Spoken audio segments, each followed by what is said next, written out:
دايرين بالشكل ده. ثانيا الدولة المصرية عليها تتدخل فورا لدى الجانب الجزائري. نبطل نطبطب يا جماعة. ولادنا اللي بيتضربوا في كل مكان حد يتكلم يعملوا اتصالات. شوفوا ايه اللي بيحصل في السودان. ما ينفعش ولادنا بيتضربوا وبيموتوا في السودان. كمان سيبنا في الجزائر وبنتكلم على السودان. في ايه اللي بيحصل؟ لا هو اللي بيتضربوا في السودان يا استاذ احمد دول من جزائريين في السودان. أيوة. مش من السودان. لا هم باعتين عيال شبيحه يعني. هم مش باعتين مشجعين كوره. ما احنا شفنا شكلهم يا كابتن سمير. ايوه انا ما كانوا قاعدين اكبر مشجع فيهم عنده 18 سنه. ما انا بقول لحضرتك السودان، لا السودان شايليننا على كفوف الراحه الحقيقه ما سابوناش، انما دول الجزائريين اللي موجودين في السودان. طب بيضربونا ليه؟ مش كسبوا؟ الله مش خدوا الماتش؟ مش وصلوا كاس العالم؟ بيضربونا ليه؟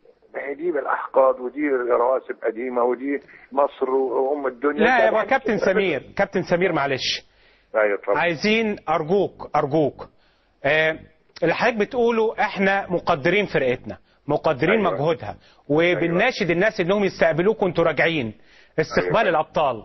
مش هنخلي حد يشمت فينا، لكن مش أيوة. ايضا مش هنسمح لحد يضرب جمهورنا اللي موجود في الخرطوم. اذا كانوا الجزائريين كمان سابوا بلدهم وبدأوا النهارده يضربوا في الخرطوم في دولة ثالثة، ده احنا بنتكلم على ناس مجرمة وليسوا جمهور مشجعين. ما احنا كنا بنلعب اهو في استاد المريخ، والصواريخ كانت قد ايه؟ كانت باينه في التلفزيون طبعا. الصواريخ دي كانت باين رهيبه جدا. هو ده ملف مهم جدا. كابتن سمير هارد لك، ربنا يرجعكم بالسلامه ويبقى يحلها ربنا بعد كده. وبلغ تحياتنا للجهاز الفني واللعيبه كلهم، وقول لهم كنتوا رجاله وقفتوا وقفه رجاله ومصر كلها وراكم. ربنا واحنا زي ما وقفنا معاكم في النصر هنقف معاكم في الهزيمه. شاكر جدا. شكرا كابتن سمير. معانا الفنان هيثم شاكر. اهلا هيثم. عمرو ازيك؟ ازاي؟ ايه اللي بيحصل يا هيثم عندك؟ اللي بيحصل ان في مصيبه. ان احنا 130 بني ادم في باصين اتدغدغوا علينا، واحنا جواهم مفيش فتوته ازاز موجوده في البتاع، وبيحدفوا علينا سكاكين وطوب وبهدلونا. انتوا جوه الاتوبيسات؟ واحنا جوه الاتوبيسات كل ده بيحصل، بهدلونا، ولا في امن ولا في بوليس ولا في حمايه ولا في اي حاجه. هو مفيش حد مرافق معاكم الاتوبيسات؟ وفين السفاره وفين الحمايه بتاعتنا؟ امن الجزائر نشجع منتخبنا عشان نتهان ونتضرب. الامن السوداني فين الامن السوداني؟ مفيش امن سوداني ولا في اي امن. طب الامن السوداني سابنا وجاي. طب يعني انتوا دلوقتي محاصرين من مشجعين من الجزائر بيرموا عليكم طوب. اتبهدلنا، احنا استخبينا في بيت واحد سوداني دلوقتي، موجودين في البيت عنده واستخبينا عنده. هيثم انتوا فين؟ فانهي مكان؟ فانهي منطقه؟ مش عارفين، احنا في السودان. طب هيثم انتوا كان المفروض كلنا كنا هنموت دلوقتي. انتوا كان المفروض تطلعوا المطار دلوقتي يا هيثم، مش كده؟ المفروض مش عارفين نوصل للمطار اصلا، والناس بالهبل متعوره وبتنزف معانا. هل هم قافلين عليكم الطريق؟ عايزين نبطل طبطبه بقى ويقولوا ورده الكل مش عارف ايه وخرا ايه في ايه. عندك حق، عندك حق. لازم تدخل. فين السلطات وفين الحكومه؟ يا جماعه تدخل عاجل، انقذوا ولادنا اللي موجودين في السودان. تدخل عاجل يا جماعه ارجوكم. ولادنا في السودان بيموتوا، ارجوكم تدخلوا. شوفوا المصيبه. يا هيثم هنفضل معاك على اتصال، هنفضل معاك على اتصال. اسمعني يا عمرو. ايوه سامعك. انا محمد فؤاد يا عمرو. يا محمد ازيك؟ احكي لنا الاول في ايه عندك؟ احكي مين؟ احنا بنموت. احكي ايه ولا ايه؟ طب انتوا اللي تحكي. طب انتوا في انهي مكان؟ طيب نبعت لكم حد. انتوا حاجه تتحكي، في ناس بتموت. انا وابني بنموت ومعاه 130 واحد. طب انتوا الاتوبيسات بتاعتكم فين دلوقتي يا محمد؟ احنا في مكان ما اقدرش اقول لك عليه. ما اقدرش اقول لك عليه على الهوا، لازم تكلمني على التليفون اقول لك. هنخليهم ياخدوا منك التليفون ويتصلوا بيكم عشان يكلموا اي حد مسؤول يعمل معانا مداخله نشوف ايه اللي بيحصل في السودان. استنجد بيك يا عمرو. يا محمد احنا معاك طول الليل ما تخافش. احنا هنفضل معاك لغايه ما تخرجوا وتركبوا الاتوبيسات وتروحوا المطار. ممكن يتقتلوا في نص ساعه. ما حد لا يا محمد محدش هيقدر يمس دم واحد. ارجو تدخل سريع ارجو تدخل سريع، ارجو تدخل سريع. ولادنا في السودان بيموتوا من الجمهور الجزائري، الجزائريين بيقتلوا في مصريين في الخرطوم، ما كفاهمش اللي حصل في الجزائر. ارجوكم، والا نناشد جمهورنا يقتل الجزائريين اللي موجودين في مصر، يخرج على الجزائريين اللي موجودين في مصر. عندنا جزائريين في مصر نروح لهم نموتهم طالما اولادنا بيتقتلوا في السودان، ناخد بطارنا. ما ينفعش يا جماعه. يا احمد شوفوا ولادنا في السودان، الحقوهم يا احمد. صلي على النبي يا احمد، صلي على النبي. ولادنا بيناشدونا يا احمد، خلينا نحل الموضوع الاول. وفي 8000 واحد بيجروا وراهم في الشوارع بتوع الحزب الوطني. طيب اتضربوا بيجروا وراهم في الشوارع. طيب لازم تدخل. عندك يا عم الرهائن، عندك 10,000 واحد ممكن يموتوا النهارده. محمد، احنا هنفضل معاك لغايه اما تركبوا الاتوبيس وترجعوا. ما تخافش يا محمد، ما تخافوش. احنا واقعين في فخ وحش. يا محمد هيكلموك ياخدوا تليفونك عشان يقدروا يبلغوا اي حد من المسؤولين هنا بسرعه انتوا مكانكم فين، عشان يبعتوا قوات سودانيه اذا كان في قوات سودانيه اصلا موجوده. كلمنا على التليفون. هيكلموك دلوقتي حالا يا محمد على تليفونك. فين يا جماعه؟ الامن السوداني فين؟ ما هو في اتفاق الامن السوداني مسؤول على تامين الجمهور المصري. ازاي الامن السوداني خلى باتفاقه؟ ازاي الامن السوداني ساب المصريين وترك الجزائريين يضربوا فيهم؟ معانا طارق. اهلا طارق، اتفضل.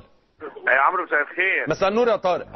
احنا دلوقتي في شارع شارع الجمهوريه طريق المطار. ايوه. وفجاه الطريق اتقطع علينا واتضرب اول اتوبيس في واحده ست ربنا معاها عينها يعني عينيها ودماغها عينها راحت خالص، عينها يعني اتصفت ودماغها اتفتح، ومعانا 7 8 مصابين والاتوبيسات اتكسرت.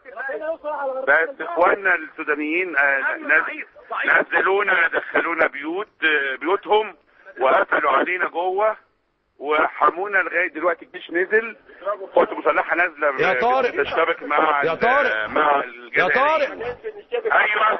ما تتحركوش من مكانكم، ما تخرجوش الشارع طول ما انتوا جوه بيوت. انتوا امنين. هو الوقت القوات المسلحه جت واشتبكت مع الجزائريين. كويس. ما تقولش انت فين يا طارق.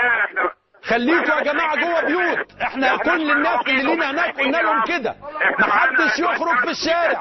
في 40 راجل كل واحد معاه شومه وكل واحد معاه عصايه. يا طارق كلم كل يا طارق كلم كل الناس اللي حواليك، قول لهم ما حدش يخرج في الشارع. احنا معانا اساتذه جامعه، معانا لغات شرطه، معانا نواب مدير امن، معانا مستشارين ورؤساء محاكم. ما تخرجوش من المكان اللي انتوا فيه غير ما لما الامن السوداني يقول لكم.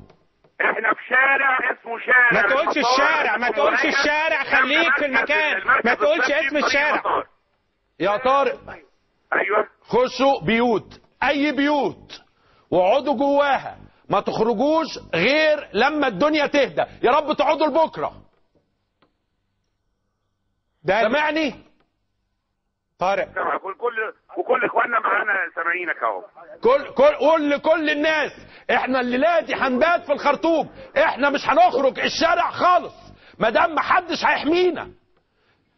ما تعولوش قوي على الامن السوداني، طالما خلوا بيكم ما تعولوش عليهم، خلوهم لحد ما الدنيا تهدى، لغايه اما الجزائريين يروحوا في 60 داهيه من البلد، لغايه اما يرحلوا. واحنا مستمرين لغايه اما تخرجوا وتروحوا المطار.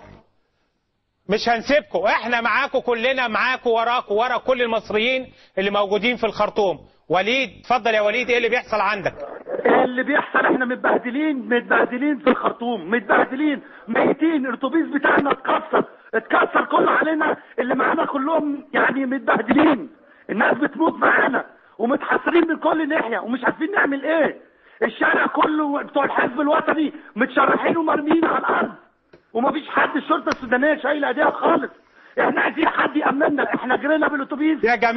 يا جماعه ارجوك يا وليد، شوفوا اي مكان استخبوا فيه. يا وليد احنا مستخبيين يا استاذ. ما تخرجش. قول لكل الناس معاك ما حدش يخرج لغايه اما السفله دول يسافروا. احنا مستخبيين دلوقتي. ما تخرجش. ما تخرجوش يا وليد لو سمحت. خشوا جامع، خشوا كنيسه، خشوا بيت، خبطوا على اي بيت وخشوا اقعدوا فيه. بيوت سودانيين، احتموا مع الاخوه السودانيين في بيوتهم. ارجوك ما حدش ينزل الشارع من المصريين. معانا سيدات ومعانا ناس كتيره متعوره ومش عارفين نعمل معاهم ايه يعني، ومعانا اطفال مش عارفين نتصرف معاهم، ومعناش ولا دواء ولا اي حاجه. يا وليد متبهدلين. يا وليد اهدى واسمعني. يا استاذ عمرو احنا عايزين حد يلحقنا، عايزين حد ينجدنا. على ما حد يلحقكم. الناس قاعده في مصر وسايبانا. امنوا نفسكم يا وليد دلوقتي، يا وليد. امنوا نفسكم لو سمحت. على ما حد يلحقكم لو سمحتم، في بيت، في اوتيل، في مطعم، ما تبقوش في الشارع، ما حدش مصري في الشارع وما حدش يشيل علم.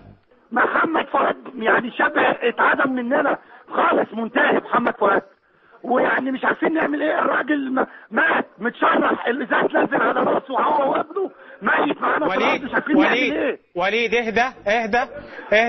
اهدى بس اقعدوا في مكان كده ما آمن. تخرجوش من اي بيت، حضراتكم خشوا بيوت، خشوا جوامع، خشوا كنايس، مستخبيين دلوقتي في مكان ومحدش عارفه بره كده. ما تخرجش، خليك بقى، بات لغايه بكره. اوكي خليك عندك يا وليد، خليك مع الناس اللي معاك. احنا هنا بنقوم الدنيا كلها يا وليد، بس ما تخرجش الشارع خالص. الله يخليك. واضح. انا عايزك تبقى